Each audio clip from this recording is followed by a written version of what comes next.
الرحمن الرحیم۔ معزز سامعین، اسلام ایک اجمل اور اکمل دین ہے۔ اس نے شریفانہ زندگی بسر کرنے کے طریقے بتائے ہیں، زمانے اور زندگی کے ہر موڑ پر انسان کی رہنمائی کی ہے۔ اسلام نے اعلیٰ اخلاق اپنانے کی تعلیم دی ہے، اس لیے اسلامی اخلاق اور کردار سے مزین شخص کبھی شریعت کی خلاف ورزی نہیں کرتا۔ البتہ بتغاضۂ بشریت اس سے کبھی غلطی سرزد ہو جاتی ہے تو فوراً توبہ کرتا ہے۔ دین اسلام نے زبان کی حفاظت کرنے کا خصوصی حکم دیا ہے۔ انسان کی زبان بظاہر ایک چھوٹا سا عضو ہے، لیکن اسے صحیح طور پر استعمال کیا جائے تو دنیا اور آخرت کی سعادت مل جاتی ہے۔ اگر اس کا استعمال درست نہ ہو تو یہی زبان دنیا میں بھی تباہی اور بربادی کا سبب بنتی ہے اور آخرت میں بھی اوندھے منہ جہنم کے شعلوں میں پھینک دیتی۔ زبان ہی سے آدمی بےہودہ گوئی کرتا ہے اور گالی بکتا ہے، اس لیے زبان کو ہمیشہ قابو میں رکھنا چاہیے۔ اللہ سبحانہ تعالیٰ بد زبانی کرنے اور بےہودہ گوئی کرنے والوں کو سخت ناپسند کرتا ہے۔ بد زبانی انسان کو عبرت کا نشان بنا دیتی۔ فحش گفتگو اور دوسروں کے خلاف زبان درازی کرنا ایمان کی توہین ہے۔ گالم گلوچ وہ فتنہ ہے جو لوگوں کو کبیرہ گناہوں میں مبتلا کر کے قتل و غارت گری تک پہنچا دیتا ہے، کیونکہ یہ ایک فطری بات ہے کہ کوئی شخص گالی برداشت نہیں کرتا۔ گالی چاہے مذاق میں دی جائے یا جان بوجھ کر، یہ فعل بد ہر حال میں مذموم ہے۔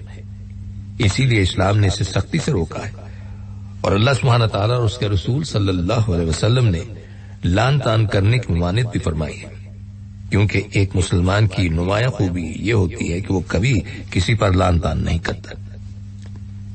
گالی کسی عام انسان کو دی جائے یا خاص آدمی کو، جانوروں کو دی جائے یا بے جان چیزوں کو، زبانوں کو گالی دی جائے یا حکمرانوں کو، وہ بہرحال گالی ہی ہے اور نہایت مذموم عمل ہے۔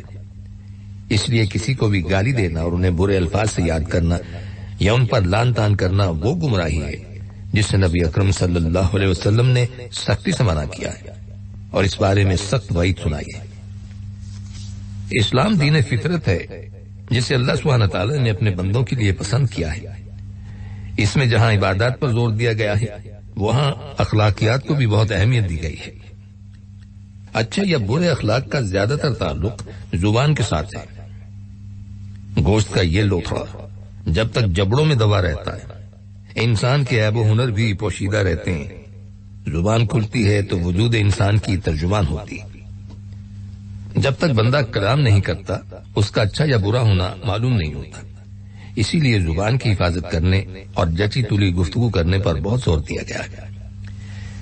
نبی اکرم صلی اللہ علیہ وسلم کا ارشاد ہے، جو اللہ تعالیٰ اور آخرت کے دن پر ایمان رکھتا ہے، اسے چاہیے کہ بھلائی کی بات کہے یا خاموش رہے۔ حتیٰ کہ ایک حدیث میں چپ رہنے کو سلامتی سے تعبیر کیا گیا ہے۔ لیکن بتقاضا انسانیت گفتگو کرنے کی ضرورت بہرحال پیش آتی رہتی ہے۔ اس لیے ہر قسم کی بد زبانی، فحش کلامی، لان تان، گالم گلوچ، غیبت، جھوٹ اور چغل خوری سے سختی کے ساتھ منع کیا گیا اور صرف بامقصد گفتگو کی ترغیب دی گئی ہے۔ جو شخص ہدایات شریعت پر عمل پیرا ہو، اس کے لیے بہت بڑے اجر کی بشارت ہے۔ نبی اکرم صلی اللہ علیہ وسلم نے ارشاد فرمایا، جو شخص مجھے اپنے دو جبڑوں کے درمیان والی چیز یعنی زبان اور دو ٹانگوں کے درمیان والی چیز یعنی شرمگاہ کی ضمانت دے، میں اسے جنت کی ضمانت دیتا ہوں۔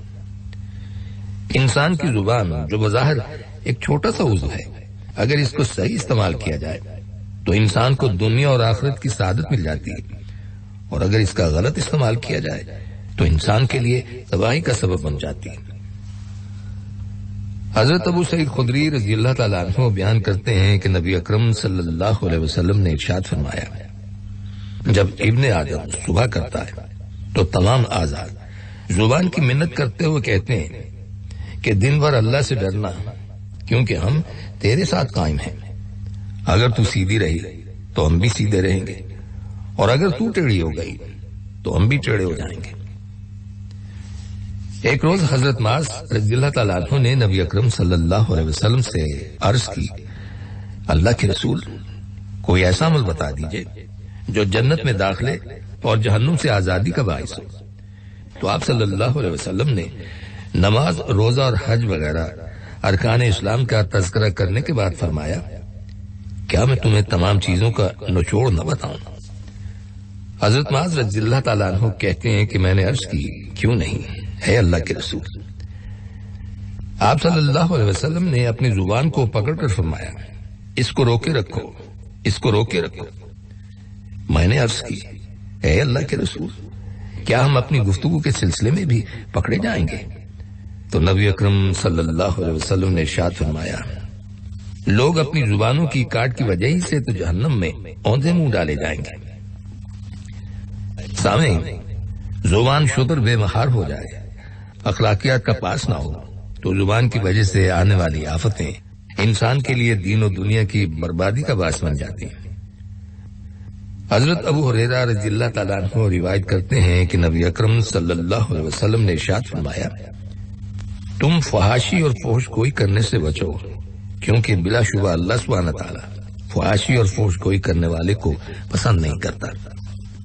اسی طرح حضرت ابو درداء رضی اللہ تعالیٰ عنہ سے مروی حدیث میں ہے کہ نبی اکرم صلی اللہ علیہ وسلم نے ارشاد فرمایا، بلا شبہ اللہ سبحانہ تعالیٰ بد زبان اور بیہودہ گوئی کرنے والے سے بغض اور عداوت رکھتا ہے۔ فحش گوئی اور بد زبانی کی دین اسلام میں شدید مذمت کی گئی ہے۔ حضرت جابر بن سمرہ رضی اللہ تعالیٰ عنہ روایت کرتے ہیں کہ نبی اکرم صلی اللہ علیہ وسلم نے ارشاد فرمایا، بلا شبہ فحاشی اور فحش گوئی کا اسلام سے کوئی تعلق نہیں ہے، اور بے شک لوگوں میں با اعتبار اسلام کے بہتر وہ ہیں جن کا اخلاق اچھا ہے۔ بد زبانی اور بیہودہ گوئی اور دوسروں کے خلاف زبان درازی کرنا، یہ عادتیں ایمان کی منافی ہیں، مسلمان کو ان سے دور رہنا چاہیے۔ حضرت عبداللہ ابن مسعود رضی اللہ تعالیٰ عنہ فرماتے ہیں کہ نبی اکرم صلی اللہ علیہ وسلم نے ارشاد فرمایا، مومن نہ تانا زنی کرنے والا ہوتا ہے، نہ لعنت کرنے والا، نہ فحش بکنے والا، اور نہ زبان درازی کرنے والا۔ لعنت یہ ہے کہ کسی کو دھتکارنا اور اللہ کی رحمت سے دور کرنا، اور مومن کی خوبیوں میں یہ بات شامل ہے کہ وہ لعنت کرنے والا اور تانا دینے والا نہیں ہوتا، اور نہ ہی وہ بے حیا اور فحش گو ہوتا ہے، کیونکہ یہ تو ناقص ایمان والے گناہگاروں کی عادات ہیں۔ جیسا کہ نبی اکرم صلی اللہ علیہ وسلم کا ارشاد ہے، مومن کو لعن تان کرنا اس کو قتل کرنے کے مترادف ہے۔ حضرت انس بن مالک رضی اللہ تعالیٰ عنہ نبی اکرم صلی اللہ علیہ وسلم کے اخلاق حمیدہ اور اوصاف جمیلہ کا تذکرہ کرتے ہوئے فرماتے ہیں، نبی اکرم صلی اللہ علیہ وسلم نہ گالم گلوچ کرنے والے تھے، نہ فحش گوئی کرنے والے، اور نہ لعنت کرنے والے۔ جب کسی سے ناراض ہوتے تو صرف اتنا فرماتے، اسے کیا ہو گیا ہے، اس کی پیشانی خاک آلود ہو۔ حضرت انس رضی اللہ تعالیٰ عنہ اپنے بارے میں فرماتے ہیں کہ میں نے 10 سال تک نبی اکرم صلی اللہ علیہ وسلم کی خدمت کی۔ اللہ کی قسم، آپ صلی اللہ علیہ وسلم نے مجھے کبھی ایک گالی بھی نہیں دی، بلکہ بعض روایات میں ہے کہ مجھ سے کبھی غصہ نہیں ہوئے کہ یہ کہا ہو تو نے ایسا کیوں کیا یا ایسا کیوں نہیں کیا۔ آپ صلی اللہ علیہ وسلم نہایت کریمانہ اخلاق کے مالک تھے۔ ایک مرتبہ چند یہودی لوگ نبی اکرم صلی اللہ علیہ وسلم کے پاس آئے اور انہوں نے کہا، السلام علیکم، جس کا مطلب ہے تم پر موت ہو۔ ام المومنین حضرت عائشہ رضی اللہ تعالیٰ عنہا یہ سن کر خاموش نہ رہ سکی اور کہنے لگی کہ نبی اکرم صلی اللہ علیہ وسلم کی بجائے تم پر موت ہو اور اللہ کی لعنت اور غضب بھی ہو۔ یہ سن کر نبی اکرم صلی اللہ علیہ وسلم نے ارشاد فرمایا، اے عائشہ، جلدی نہ کرو، نرمی کو اختیار کرو اور سختی اور بدگوئی سے بچو۔ ام المومنین حضرت عائشہ رضی اللہ تعالیٰ عنہا فرمانے لگیں، اللہ کے رسول، کیا آپ نے نہیں سنا جو انہوں نے کہا ہے؟ تو آپ صلی اللہ علیہ وسلم نے ارشاد فرمایا، کیا تم نے نہیں سنا جو میں نے کہا ہے؟ میں نے ان کی بد دعا کو انہی پر لوٹا دیا ہے، یعنی وعلیکم، اور تمہیں پر ہو کہا ہے۔ چنانچہ میری دعا تو ان کے بارے میں قبول کی جائے گی، لیکن ان کی دعا میرے بارے میں قبول نہیں کی جائے گی۔ نبی اکرم صلی اللہ علیہ وسلم نے گالم گلوچ اور بد زبانی کرنے سے بڑی سختی سے منع کیا ہے۔ حضرت جابر بن سلیم رضی اللہ تعالیٰ عنہ جب نبی اکرم صلی اللہ علیہ وسلم کے پاس آئے اور عرض کیا مجھے کوئی وصیت کیجیے، تو آپ صلی اللہ علیہ وسلم نے ارشاد فرمایا کسی کو گالی ہرگز نہ دینا۔ حضرت جابر بن سلیم رضی اللہ تعالیٰ عنہ کہتے ہیں چنانچہ میں نے اس کے بعد کسی آزاد کو گالی دی، نہ کسی غلام کو اور نہ کسی اونٹ اور بکری کو۔